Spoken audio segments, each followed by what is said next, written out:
Namaku Nahla. Usia pernikahanku sudah menginjak tahun ke-10 bersama Fahri, suamiku. Kami menikah saat aku berusia 25 tahun dan dia ke-27. Waktu itu, kami sama-sama hanya punya mimpi dan semangat. Tak ada rumah mewah, tak ada kendaraan pribadi, hanya kontrakan kecil yang kami sewa di pinggir kota dan sepeda motor butut untuk berangkat kerja. Tapi aku bahagia, karena aku yakin aku menikahi lelaki yang baik. Fahri tipe pria yang tenang dan religius. Ia jarang bicara manis, tapi perbuatannya selalu tulus. Sejak awal, ia bilang ingin mencari istri yang bisa jeti rumah ketika dunia di luar terlalu bising. Dan aku berusaha jeti rumah itu sepenuh hatiku. Setiap pagi, aku bangun sebelum subuh, menyiapkan sarapan, menyiapkan baju kerja, bahkan kadang membawakan bekal kecil untuk Fahri. Kami memang belum punya anak.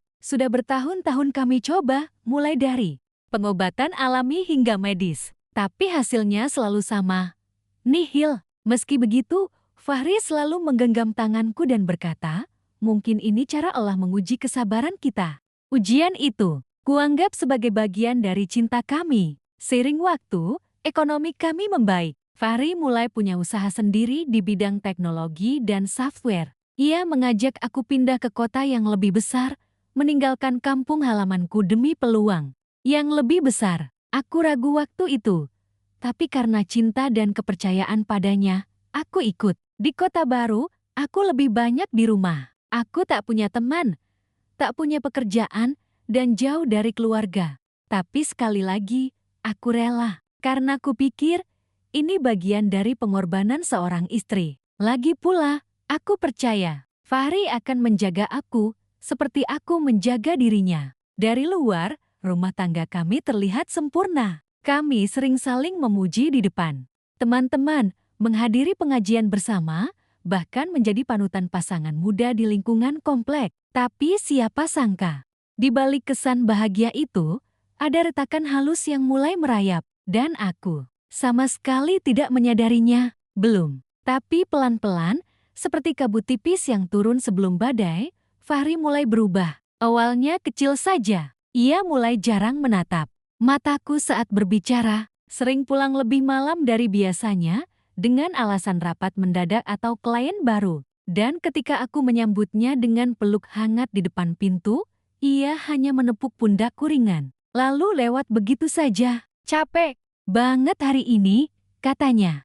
Aku mengangguk, tersenyum walau di dalam dada ada sesuatu yang perlahan meremas perasaanku. Malam-malam kami yang dulu hangat dengan obrolan dan tawa, kini berganti jati sunyi. Ia lebih sering menghadap laptop atau sibuk dengan ponselnya. Dan yang paling menyakitkan adalah, dia mulai tidak lagi menyentuhku seperti dulu. Aku lagi banyak pikiran.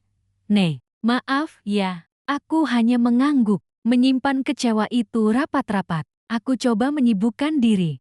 Belajar membuat kue, ikut kajian daring, bahkan mulai menulis di blog. Tapi diam-diam, aku mulai bertanya-tanya, apa yang sebenarnya terjadi pada Fahri? Lalu datang satu malam yang membuat detak jantungku tak lagi sama. Saat Fahri tertidur di sofa, ponselnya masih menggantung di tangannya. Entah kenapa, ada dorongan kuat yang membuatku mengambil ponsel itu. Aku bukan tipe istri yang suka mengintip privasi, tapi malam itu, perasaanku begitu gelisah, seperti ada yang ingin Tuhan tunjukkan padaku. Dengan tangan gemetar, aku membuka layar, dan di sanalah aku melihatnya. Sebuah notifikasi pesan masuk dari kontak bernama, urayan hatiku mencelos. Nafasku tercekat, tanganku gemetar hebat. Kubuka pesan itu perlahan, seperti membuka kotak Pandora yang tak pernah ingin kubuka. Sayang, anak kita hari ini bisa bilang abi loh. Aku rekam videonya ya.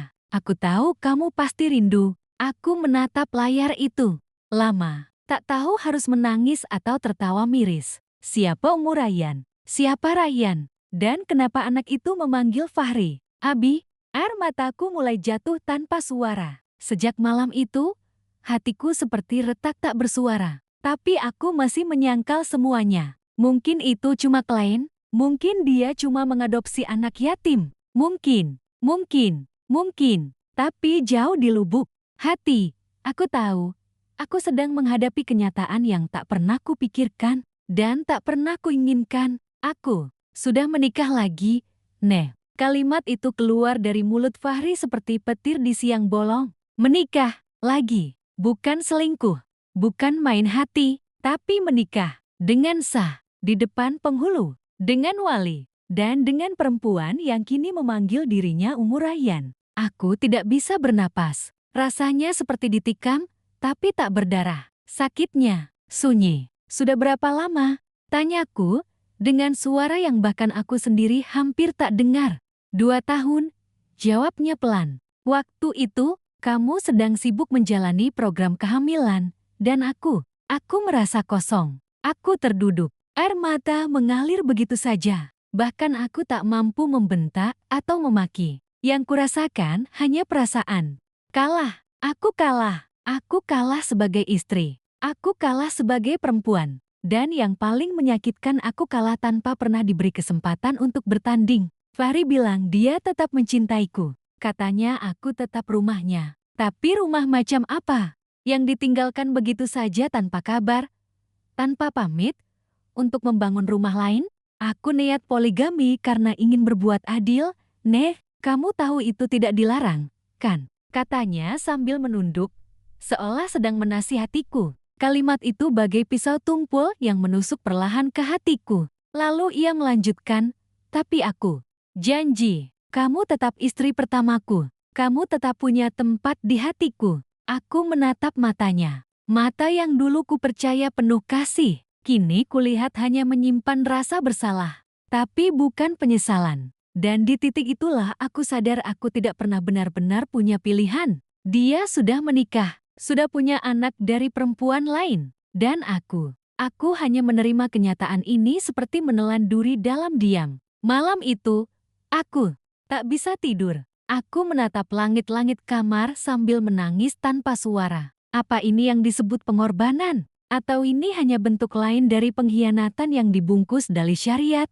Yang pasti, hatiku hancur. Tapi dari serpihan itulah, aku mulai tahu. Aku harus memilih bertahan dalam luka atau mencari jalan untuk sembuh. Dan untuk bisa sembuh, aku harus tahu luka ini sebenarnya berasal dari mana. Esok paginya, aku tidak lagi diam. Dengan sisa tenang yang kupaksakan, aku bertanya pada Fahri, siapa perempuan itu? Aku ingin tahu. Awalnya dia keberatan. Katanya, tak baik perempuan saling bertemu dalam kondisi seperti ini. Tapi aku mendesak. Aku bilang aku berhak tahu. Aku butuh melihat wajah perempuan yang kini berbagi hidup dengan suamiku. Akhirnya, dengan wajah berat, Fahri memberikan alamatnya. Namanya Aisyah. Ucapnya, Aisyah, nama yang indah. Tapi sejak hari itu, nama itu akan selalu terikat dengan rasa sakit. Dengan langkah gemetar, aku datang ke rumah kecil di pinggir kota. Rumah itu sederhana, tapi bersih dan teduh. Ketika pintu dibuka, aku seperti melihat cermin hidup. Perempuan muda, bersahaja, dengan senyum tulus, dan gendongan bayi di dadanya. Aku Nala, kataku, suara tercekat. Matanya sedikit membesar, tapi ia tidak tampak panik. Justru ia menyambutku. Masuk dengan tenang. Kakak Nela, katanya pelan. Akhirnya kita bertemu juga. Aku duduk, masih tak percaya. Dan tiba-tiba, tanpa diminta, dia mulai bicara dengan suara lembut tapi menusuk seperti jarum halus. Aku minta maaf karena mengambil sebagian dari hidup kakak. Tapi aku tidak mencurinya. Kak Fahri datang sendiri. Kak, dia yang memilihku. Dan aku memang sudah lama mengenalnya. Bahkan sebelum kakak menikah dengannya, darahku serasa berhenti mengalir. Apa maksudmu? Sebelum aku menikah dengannya, dia tersenyum tipis. Aku mantan tunangannya. Kak, dulu kami batal karena keluarga Kak Fahri tak menyetujui aku. Tapi ternyata, dia tak pernah benar-benar melupakan aku. Aku tercekat. Dan kemudian dia berkata, pernikahan kakak hanyalah bentuk balas dendam Fahri pada keluarganya. Dunia seakan runtuh di depan mataku. Aku bukan rumah bagi Fahri. Aku hanya pelarian, pengalihan, boneka yang dinikahi demi menutup luka lamanya. Aku berdiri dengan tubuh gemetar. Jeti, sejak awal, Dia memang tidak pernah benar-benar memilihku? Tanyaku, nyaris berbisik. Aisyah menunduk, tapi satu kalimat terakhirnya sebelum aku pergi akan selalu terpatri di kepalaku. Tapi Kak, walaupun dulu aku yang ditinggal, sekarang aku yang menang. Aku pulang dengan jiwa koyak. Di mobil, aku menangis tanpa suara. Aku ingin marah, tapi lebih dari itu, aku merasa seluruh hidupku selama ini hanyalah kebohongan yang dibungkus cinta. Dan di titik itu, aku tahu, aku tidak bisa diam lagi. Aku harus ambil keputusan. Bukan demi dia, tapi demi diriku sendiri. Dan untuk pertama kalinya sejak pernikahan ini dimulai, aku memutuskan untuk berdiri sebagai perempuan yang punya harga diri. Malam itu aku duduk di hadapan Fahri, tanpa air mata, tanpa tangis. Aku ingin pisah rumah sementara, kataku tegas. Dia terlihat kaget. Nay, jangan gegabah. Kamu marah. Aku mengerti. Tapi semua ini bisa kita bicarakan pelan-pelan. Justru karena selama ini aku terlalu pelan, kamu merasa bisa sembunyikan segalanya. Fahri, aku ini istrimu, bukan penonton hidupmu. Ia menghela napas. Aku tidak ingin kehilangan kamu. Lalu kenapa kamu menikahi dia diam-diam? Pertanyaan itu menggantung di udara. Tak ada jawaban. Hanya keheningan yang justru menjelaskan segalanya. Keesokan harinya, aku pergi ke rumah orang tuaku. Kubiarkan Fahri mengurus rumah yang ia hancurkan sendiri. Tapi baru sehari aku di sana, Mama sudah mulai bertanya macam-macam. Naila, kalian bertengkar lagi. Kok kamu pulang sendiri? Aku hanya tersenyum pahit, tak sanggup menjelaskan. Karena, bagaimana menjelaskan kepada ibuku bahwa menantunya ternyata sudah punya istri kedua dan anak, sementara aku di rumah terus berdoa agar bisa hamil.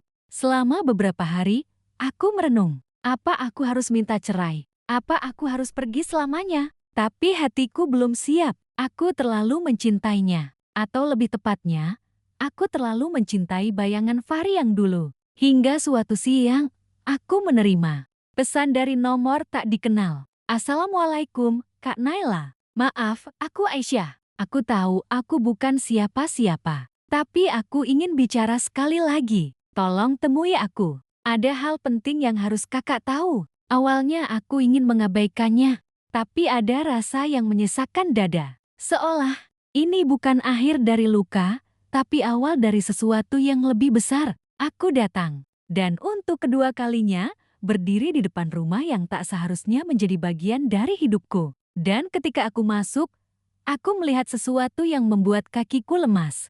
Sebuah map berisi surat perjanjian tertulis di dalamnya rencana pembagian warisan jika Fahri meninggal. Tapi yang lebih mengejutkan, nama anak dari Aisyah sudah terdaftar sebagai ahli waris utama, menggeser posisiku sebagai istri pertama. Hatiku remuk. Ternyata ini bukan sekadar poligami. Ini rencana panjang. Aku tidak hanya dikhianati sebagai istri, tapi juga sedang disingkirkan secara perlahan dari semua hal yang seharusnya menjadi hakku. Dan disitulah aku berjanji, aku akan berjuang. Bukan lagi demi cinta, tapi demi keadilan. Langkah pertama yang kulakukan adalah mengumpulkan semua bukti. Pesan-pesan Fahri dengan Aisyah yang sempat tak sengaja terbuka di laptopnya, salinan surat warisan yang sempat kutemukan di rumah Aisyah, dan foto-foto pernikahan mereka yang diam-diam kupotret saat datang ke rumah itu. Setiap malam, aku mencatat kronologinya dengan rapi. Seolah aku sedang menyusun puzzle yang selama ini berserakan dan kini mulai membentuk gambar besar tentang pengkhianatan itu. Aku tahu, ini akan jadi perjalanan yang panjang. Maka aku mulai konsultasi dengan penasihat hukum. Aku ingin tahu hakku. Aku ingin tahu sejauh mana seorang istri sah bisa melindungi dirinya dari ketidakadilan yang disamarkan atas nama izin dan takdir. Namun di tengah usahaku mencari keadilan, satu persatu orang yang kupercaya justru mulai menjauh. Mertua, perempuanku yang dulu memanggilku anak sendiri, kini berubah dingin. Saat aku datang ke rumahnya untuk meminta penjelasan, beliau bahkan tak mempersilakanku masuk. Kamu kok malah memperbesar masalah? Nala, katanya ketus. Kamu tahu sendiri Fahri belum dikaruniai anak dari kamu? Mungkin ini jalannya. Harusnya, kamu bersyukur masih diakui sebagai istri. Bu, saya ini bukan baju bekas yang bisa digantung kalau sudah tak berguna. Beliau menggeleng dan menutup pintu.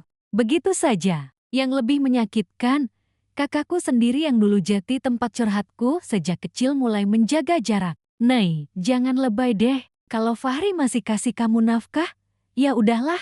Masih banyak perempuan lain yang ditinggal tanpa apa-apa. Aku terdiam. Mereka tak tahu rasanya menjadi istri yang dikhianati diam-diam. Mereka tak tahu rasanya disingkirkan pelan-pelan oleh orang yang paling kita percaya. Tapi aku juga sadar, aku tak bisa mengandalkan siapa-siapa. Perjuangan ini harus aku jalani sendiri. Dan pada malam itu, aku melakukan sesuatu yang tak pernah kubayangkan sebelumnya. Aku menulis surat gugatan. Bukan untuk menceraikan Fahri, tapi untuk menuntut keadilan sebagai istri sah yang dilangkahi tanpa restu. Namun, belum sempat aku serahkan surat itu ke pengadilan, satu kabar mengejutkan datang. Fahri masuk rumah sakit karena kecelakaan. Tubuhku gemetar saat menerima kabar itu. Aku baru saja akan menandatangani surat gugatan ketika ponselku bergetar keras telepon dari nomor yang tak kukenal. Bu Naila, kami dari rumah sakit. Suami ibu, Bapak Fahri, mengalami kecelakaan lalu lintas. Saat ini sedang diobservasi di IGD. Aku membeku. Di kepalaku berputar campur aduk, kemarahan, luka, kecewa, dan di atas semua itu, kekhawatiran. Karena bagaimanapun, juga aku masih istri sahnya. Dan meski hatiku remuk, rasa cemas itu tetap hidup dalam diriku. Dengan langkah tergesa, aku berlari ke rumah sakit. Sepanjang perjalanan, aku berdoa entah untuk kesembuhan Fahri, atau untuk hatiku sendiri yang tak tahu harus bersikap seperti apa saat bertemu dengan pria yang telah menghancurkanku dalam diam. Dan di sana, di balik tirai kamar ICU, aku melihatnya.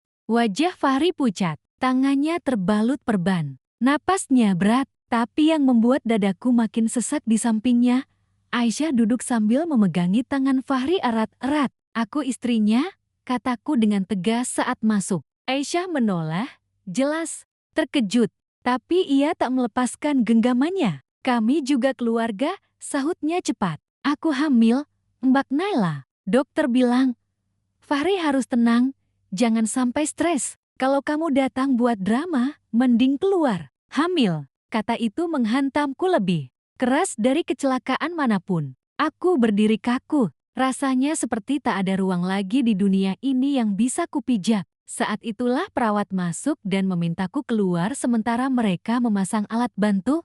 Aku pun mundur, tapi tak pergi. Aku berdiri di luar ruangan, menahan air mata dan napas yang tak beraturan. Semua usahaku sia-sia. Aku memperjuangkan hakku. Tapi sekarang wanita lain sudah lebih dulu mendapat yang paling kuinginkan selama bertahun-tahun, anak dari Fahri. Dalam keheningan lorong rumah sakit, aku menangis. Bukan karena Fahri sakit, tapi karena aku sadar. Aku telah kalah sebelum benar-benar berjuang. Namun, ketika aku akan melangkah pergi, suster itu mendatangiku diam-diam. Bu Naila, maaf, barusan Pak Fahri memanggil nama ibu berkali-kali dalam tidurnya. Aku membalik. Apa arti semua ini? Fahri menyebut namaku, sementara ia telah memilih hidup bersama wanita lain. Aku terduduk lemas di kursi tunggu lorong rumah sakit. Kata-kata suster tadi terus terngiang di telingaku. Fahri memanggil namaku berkali-kali. Bukan Aisyah, bukan wanita yang sedang mengandung anaknya, tapi aku. Aku yang selama ini dia abaikan. Aku yang selalu dia buat merasa tidak cukup. Aku yang telah siap meninggalkannya demi mempertahankan harga diriku yang tersisa. Kupandangi dinding putih rumah sakit itu, seolah mencari jawaban dari semesta. Apakah itu tanda bahwa cinta Fahri padaku masih ada, atau hanya bayang-bayang penyesalan yang datang saat terlambat? Tak lama kemudian, Mama Fahri datang dengan wajah panik. Naila, astagfirullah, gimana kondisi Fahri? Suaranya lirih, tapi mengandung nada penuh kecemasan. Masih diobservasi, Ma. Tapi, Aisyah ada di dalam? Jawabku datar. Mama tertegun. Wajahnya mengeras. Aisyah, dia ngapain di sana? Dia itu siapa? Aku menggelang pelan. Dia hamil.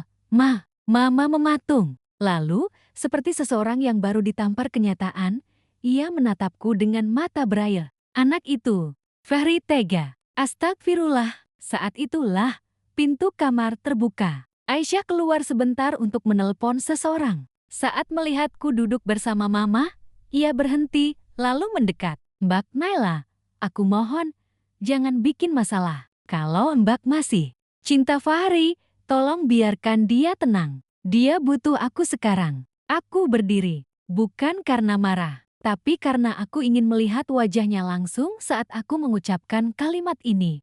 "Kalau kamu benar-benar mencintai Fahri, kamu pasti nggak akan tega biarkan dia hidup dalam pengkhianatan. Aku sudah disakiti cukup lama. Tapi bukan berarti aku akan diam melihat suamiku jatuh makin dalam." Aisyah tertawa kecil, getir. "Mbak, masih nganggap dia suami?" Mama Fahri berdiri di sampingku. Dengan suara tegas, beliau berkata, "Fahri cuma punya satu istri yang sah, dan itu Nala. Kamu mungkin bawa anaknya, tapi itu bukan alasan untuk merusak rumah tangga orang." Aisyah terdiam.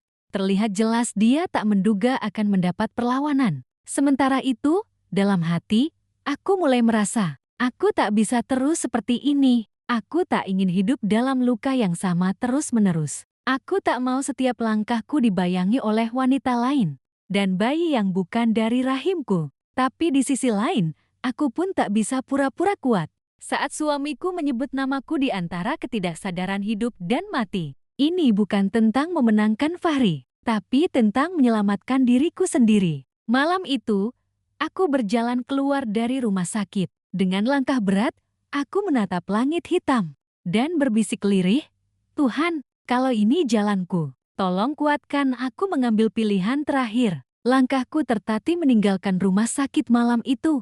Angin terasa dingin menusuk, tapi jauh lebih hangat dari rumah tanggaku yang telah lama membeku. Di bawah cahaya lampu jalan, aku menggenggam surat pengajuan cerai yang selama ini kusimpan di dalam tas. Kusadari, ini bukan sekadar lembaran kertas tapi pintu menuju hidup baru yang harus kujalani sendiri. Esok harinya, aku memberanikan diri bicara pada Mama Fahri. Awalnya, beliau mencoba menahan. Tapi begitu melihat mataku yang tak lagi memohon melainkan mantap, beliau mengangguk perlahan. "Kalau ini yang terbaik untuk kamu, Mama ikhlas. Kamu terlalu berharga untuk terus bertahan di tempat yang melukaimu." Kata-kata itu membuatku menangis. Tapi kali ini bukan karena luka, tapi karena akhirnya aku merasa didukung. Aku ke rumah sakit untuk terakhir kalinya. Kali ini bukan sebagai istri yang berharap tapi sebagai wanita yang ingin pamit. Fahri sudah sadar, tapi kondisinya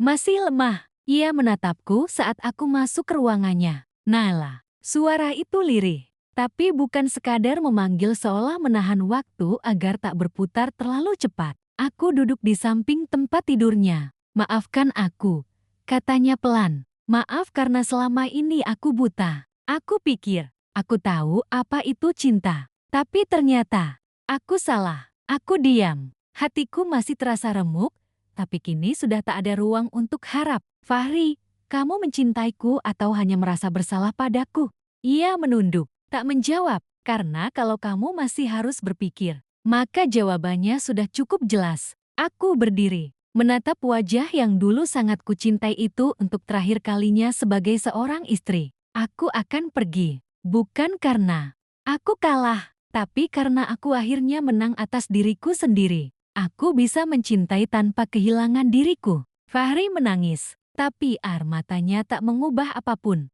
Hatiku sudah terlalu lelah berharap. Sebelum keluar, aku menyerahkan surat pengajuan cerai. Tak kutinggalkan sepatah kata pun, karena semua yang perlu dikatakan sudah kusampaikan lewat keteguhanku. Hari-hari setelahnya tak mudah, tapi setiap pagi saat membuka mata, aku bisa bernapas tanpa beban, tanpa harus menebak siapa yang sedang suamiku pikirkan, tanpa harus memaksa diriku cukup untuk orang lain. Aku mulai menata ulang hidupku, kembali bekerja, kembali tertawa, kembali mencintai diriku sendiri. Kupikir aku hanya akan melanjutkan hidup sebagai wanita biasa yang pernah patah, tapi ternyata semesta tak sekadar memberiku kesempatan untuk sembuh tapi juga hadiah yang tak pernah kusangka. Beberapa bulan setelah proses perceraian selesai, hidupku mulai menata bentuknya kembali. Aku menerima tawaran untuk kembali mengajar di sekolah lama. Murid-murid menyambutku dengan pelukan hangat. Bu Naila kembali, teriak mereka.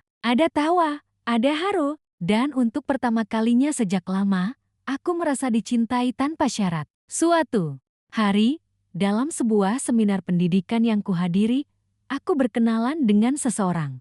Namanya Iqbal. Pembicara tamu, pribadinya tenang, matanya jujur, dan dia tidak tahu apapun tentang masa laluku. Itu melegakan. Kami berbicara banyak hal tentang dunia anak, pendidikan, bahkan luka batin yang kerap tak terlihat. Saat dia berkata, orang tua yang baik bukan yang sempurna, tapi yang tahu cara sembuh dan bertumbuh, aku hanya bisa menunduk karena itu seperti menampar dan memelukku di saat yang sama. Kami jadi sering bertukar kabar, bukan dengan janji-janji manis, tapi dengan kehadiran yang konsisten. Iqbal tak pernah bertanya soal masa laluku, tapi dia hadir di setiap langkahku ke depan. Sampai pada satu sore, saat aku baru pulang dari kelas, kutemukan sebuah buket bunga di meja terasku.